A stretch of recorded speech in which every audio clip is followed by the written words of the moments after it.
أعوذ بالله من الشيطان الرجيم. بسم الله الرحمن الرحيم.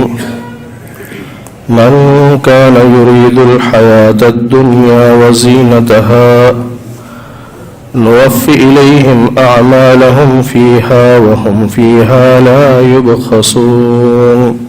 صدق الله العظيم. اللهم صل على محمد وعلى آل محمد كما صليت على إبراهيم وعلى آل إبراهيم إنك حميد مجيد. اللهم بارك على محمد وعلى آل محمد كما باركت على إبراهيم وعلى آل إبراهيم إنك حميد مجيد. 12ویں پارے کا دوسرا رکوع سورہ ہود کی آیت نمبر 15 سے درس کا آغاز ہو رہا ہے. اللہ ارشاد فرماتے ہیں کہ من کان یرید الحیات الدنیا وزینتہا، کہ جو شخص نیک عمل کر کے دنیا میں اس کا بدلہ چاہتا ہے کہ مجھے دنیا میں بدلہ ملے، تو نوفی الیہم اعمالہم فیہا، ہم اس دنیا میں اس کو اس کا بدلہ دے دیتے ہیں، لیکن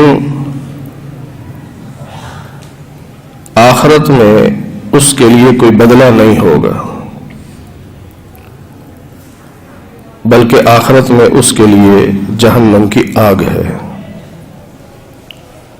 اس آیت سے مراد مفسرین نے لکھا ہے کہ وہ کافر جو یہ سمجھتے ہیں کہ ہم بڑے اچھے کام کرتے ہیں،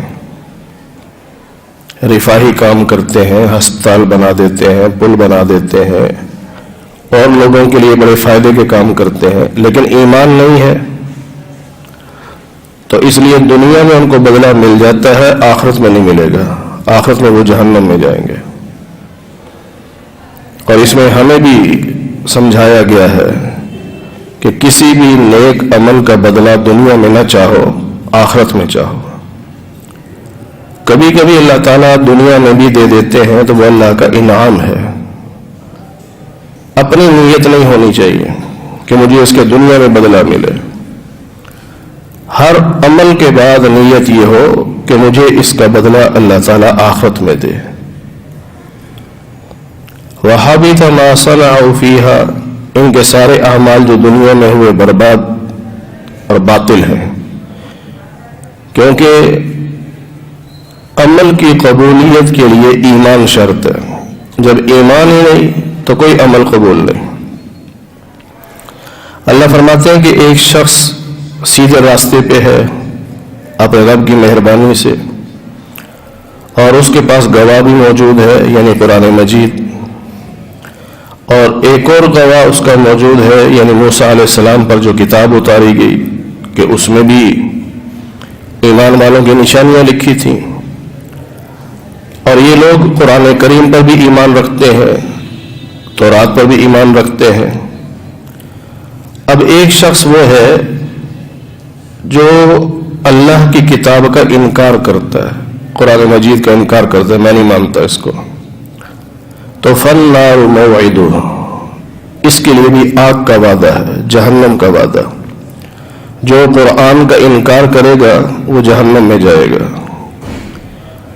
ایک آدمی کلمہ پڑھتا ہے لیکن قرآن کو نہیں مانتا، وہ مومن نہیں ہے. اللہ فرماتے ہیں قرآن کریم کے بارے میں شک میں نہ پڑنا، انہ الحق من ربک، یہ تیرے رب کی طرف سے حق ہے، سچ ہے، یہ اللہ کا کلام ہے، اللہ کی کتاب ہے. لیکن اکثر لوگ مانتے نہیں. بہت بڑا ظالم ہے وہ شخص جو اللہ پر جھوٹ بولے، اللہ کا کلام نہ ہو اور کہے اللہ کا ہے، اللہ کا حکم نہ ہو اور کہے اللہ کا ہے، بڑا ظالم ہے. جب قیامت کے دن رب کے سامنے پیش کیا جائے گا تو گواہ بھی آئیں گے اور وہ گواہ کہیں گے یہی ہیں وہ لوگ جو رب کے بارے میں جھوٹ بولتے تھے. پھر کہا جائے گا کہ سنو ایسے ظالموں پر اللہ کی لعنت ہے، جو اللہ پر جھوٹ بولے ظالم، ایسے ظالموں پر اللہ کی لعنت. اور یہ ظالم وہ ہیں جو اللہ کے راستے سے لوگوں کو روکتے ہیں اور دین میں خامیاں تلاش کرنے کی کوشش کرتے ہیں اور آخرت کے منکر ہیں۔ یہ 3 بڑی نشانیاں اللہ نے بتا دی۔ لعنتی لوگ، ان کی اللہ نے 3 نشانیاں بتا دی۔ اللہ کے راستے سے لوگوں کو روکتے ہیں، دین اسلام پر نہیں چلنے دیتے، اور دین کے اندر خامیاں تلاش کرتے ہیں، اور جی تمہارے دین میں یہ کمی ہے، یہ کمی ہے، یہ کمی ہے، اور آخرت کے منکر ہیں۔ اللہ فرماتے ہیں کہ جب رب کی پکڑ آئے گی تو یہ کہیں چھپ نہیں سکتے، بچ نہیں سکتے کہ اللہ کی پکڑ سے یہ بچ جائے، اور نہ کوئی ایسا ہوگا جو ان کی مدد کے لیے آئے، نہ تو خود کہیں چھپ سکتے ہیں، نہ کوئی ایسا ہے جو ان کی مدد کے لیے آئے، بلکہ ان کو کئی گنا عذاب دیا جائے گا، کیونکہ دنیا میں یہ سنتے نہیں تھے، دیکھتے نہیں تھے، یعنی اللہ کے نبی کی باتوں کو سنتے نہیں تھے، اللہ کی باتوں کو سنتے نہیں تھے۔ سننے سے مراد یعنی سن کر ماننا، سن کر مان لینا، یہ ایسا نہیں، سنتے تو تھے، بہرے تو نہیں تھے، نابینا تو نہیں تھے، دنیا کی ساری چیزیں سنتے بھی تھے، دیکھتے بھی تھے، لیکن یہاں مطلب یہ ہے کہ ایسا سننا، ایسا دیکھنا کہ جو ماننے میں آئے، یقین کرنے میں، وہ نہیں تھا ان کے پاس۔ یہ وہ لوگ ہیں جو اپنا نقصان کر رہے ہیں، اور دنیا میں جو یہ بت پرستی کر رہے ہیں، شرک کر رہے ہیں، یہ سب قیامت کے ان سے گم ہو جائے گا۔ پکی بات ہے کہ یہ لوگ قیامت میں نقصان اٹھائیں گے، اور جو لوگ ایمان والے ہیں، نیک عمل کرنے والے اور رب کے سامنے عاجزی کرنے والے، یہ جنتی لوگ ہیں، ہمیشہ جنت میں رہیں گے۔ اللہ تعالیٰ ایک سوال کر رہے ہیں کہ 2 گروہ ہیں، 2 جماعتیں ہیں، ایک نابینا کی طرح ہے، بہروں کی طرح ہے، اور ایک آنکھوں والے ہیں اور سننے والے ہیں۔ حل یستویان مثلا، کیا دونوں برابر ہیں؟ ایک ہی آنکھیں نہیں، ایک ہی آنکھیں ہیں تو دونوں برابر ہیں؟ ایک بہرا ہے، سنتا ہی نہیں، ایک سنتا ہے، کیا دونوں برابر ہیں؟ ہرگز نہیں۔ تو اس سے کیا پتہ چلا؟ کافر نابینا کی طرح ہے اور مسلمان بینا کی طرح ہے، آنکھوں والے کی طرح۔ کافر بہرے کی طرح ہے، ایمان والا سننے والے کی طرح ہے۔ جس طرح نابینا اور بینا برابر نہیں، بہرا اور سننے والا برابر نہیں، اسی طرح کافر اور مومن بھی برابر نہیں ہے۔ آگے اللہ تعالیٰ نے انبیاء علیہم الصلاۃ کے کچھ واقعات بیان فرمائے۔ پہلے نوح علیہ السلام کا واقعہ، یہ تھوڑا تفصیلی ہے، 2 رکوع میں بیان ہوگا۔ پھر آگے 1 رکوع میں ہود علیہ السلام کا واقعہ، پھر 1 رکوع میں صالح علیہ السلام کا واقعہ، پھر ابراہیم علیہ السلام کا واقعہ، لوط علیہ السلام کا واقعہ، پھر شعیب علیہ السلام کا واقعہ۔ تو یہ واقعات بیان ہوں گے۔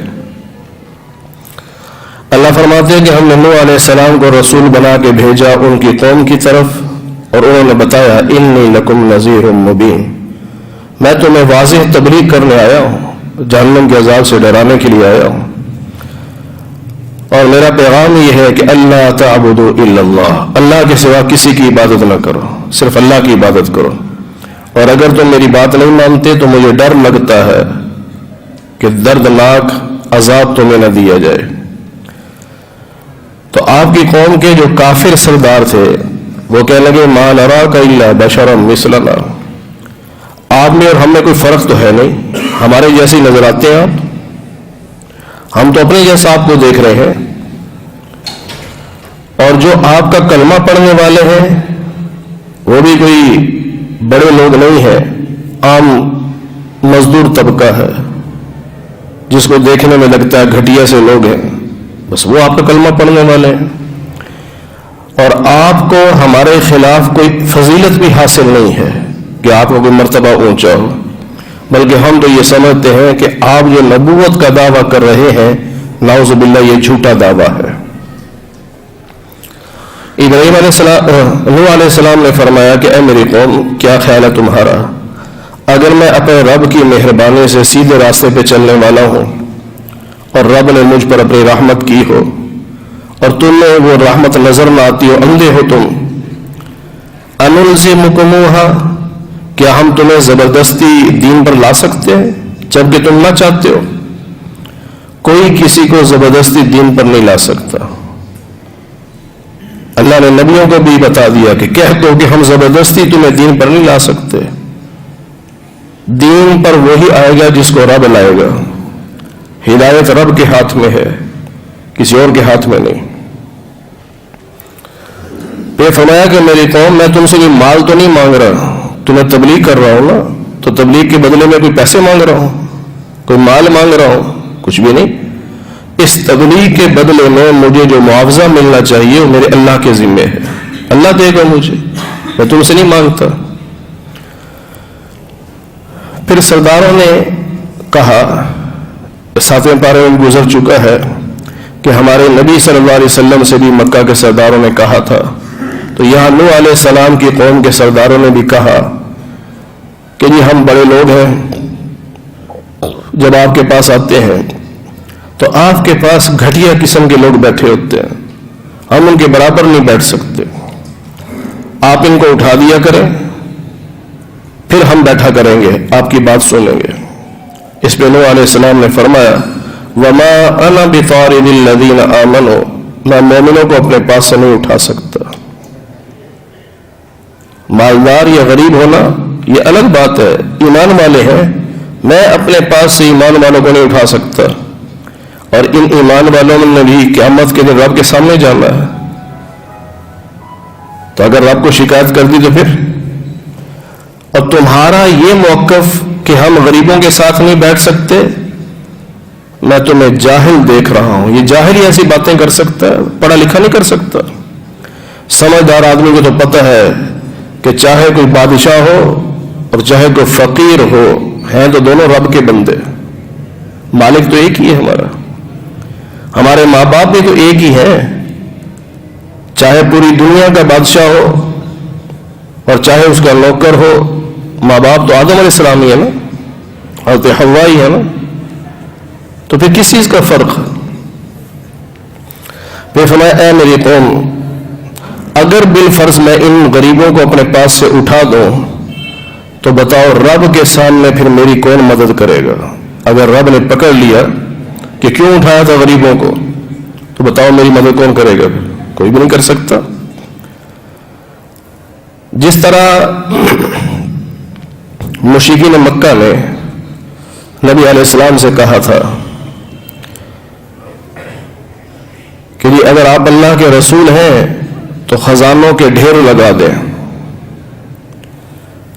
اور یا آئندہ کی باتیں ہمیں بتا دیا کریں کہ ہم سفر پہ جائیں، فائدہ ہوگا نقصان ہوگا، ہمیں پہلے بتا دیں، اور یا پھر آپ کے ساتھ فرشتوں کو ہونا چاہیے، جس طرح ایک افسر چلتا ہے تو دائیں بائیں فوجی چل رہے ہوتے ہیں، پولیس والے چل رہے ہوتے ہیں، پروٹوکول، اس طرح کا پروٹوکول آپ کا ہونا چاہیے، فرشتے دائیں بائیں آپ کے ساتھ ہوں۔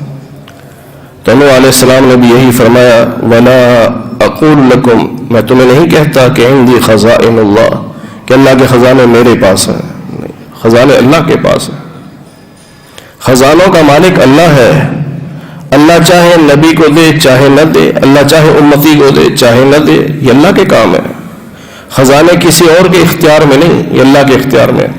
وَلَا أَعْلَمُ الْغَيْبَ، میں یہ نہیں کہتا کہ میں غیب جانتا ہوں، غیب کا علم صرف اللہ کے پاس ہے، اللہ نبی کو بتاتا ہے تو نبی کو پتہ چلتا ہے، اللہ نبی کو نہ بتائے تو نبی کو پتہ نہیں چلتا، پھر نبی امت کو بتاتا ہے، ہمیں یوں لگتا ہے کہ نبی نے خود بتایا ہے، اس لیے ہمیں لگتا ہے کہ غیب کی باتیں ہیں، لیکن نبی کو کس نے بتایا ہے؟ وہ اللہ نے بتایا ہے۔ غیب کا علم وہ ہوتا ہے جو بغیر کسی ذریعے کے حاصل ہو، اور بغیر ذریعے کے علم صرف اللہ کا ہے، باقی نبیوں کا علم بھی ذریعے سے آتا ہے، فرشتوں کا علم بھی ذریعے سے آتا ہے، انسانوں کے پاس جو علم ہے وہ بھی ذریعے سے آتا نہیں کہتا جن کو تم گھٹیا سمجھتے ہو ان لوگوں کے بارے میں یہ نہیں کہتا کہ لن یؤتیہم اللہ خیرا، کہ اللہ ان کو بھلائیاں نہیں دے گا، جسے لوگ کہتے ہیں غریب غربا ہے، ان کا بھلا نہیں ہوگا، تو نوح علیہ السلام میں نہیں کہتا کہ ان کا بھلا نہیں ہوگا، اللہ بھلا کرے گا. اللہ اعلم بما فی انفسہم، ان کے دلوں میں کیا ہے اللہ جانتا ہے. تمہیں یہ غریب نظر آ رہے ہیں نا، ان کے دلوں میں رب کی کتنی محبت ہے، رب کی کتنی عظمت ہے، یہ اللہ جانتا ہے. اور اگر میں اپنے پاس سے ان کو اٹھا دوں انی اذا لمن الظالمین، تو میں بھی ظالموں میں شمار ہوں گا. پھر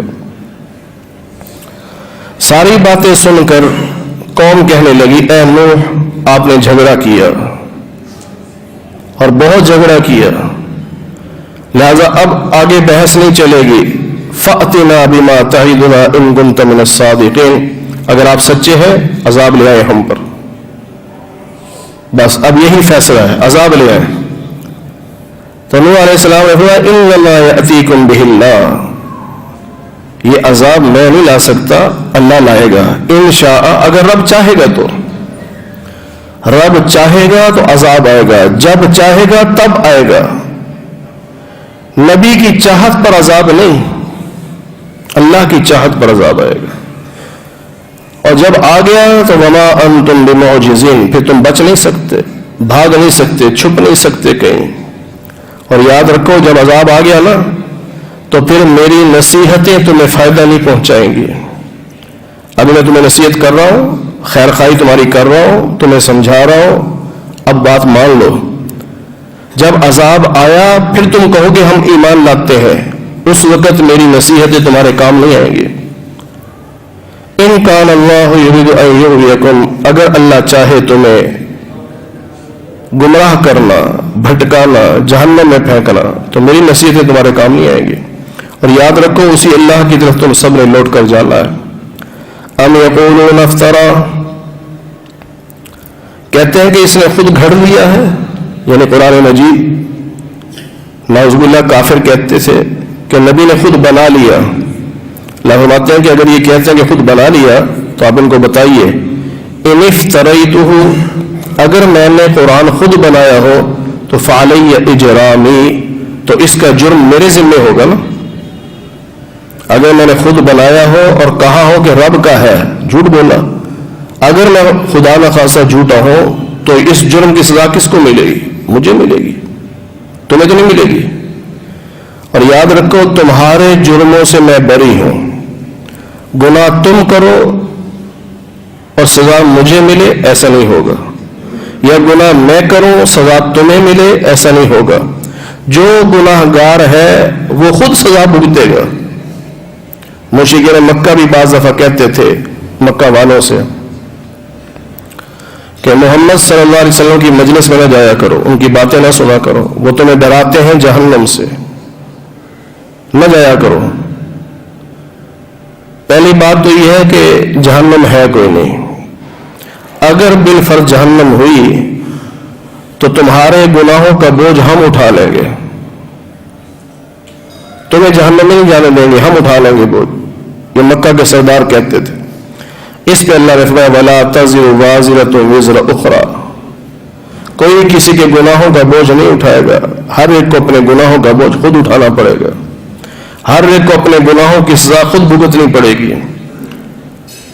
تو اس نے فرمایا کہ اگر خدا نہ خواستہ قرآن کریم میں نے بنایا ہو جو کہ جرم ہے تو پھر اس جرم کی سزا تو مجھے ملے گی نا.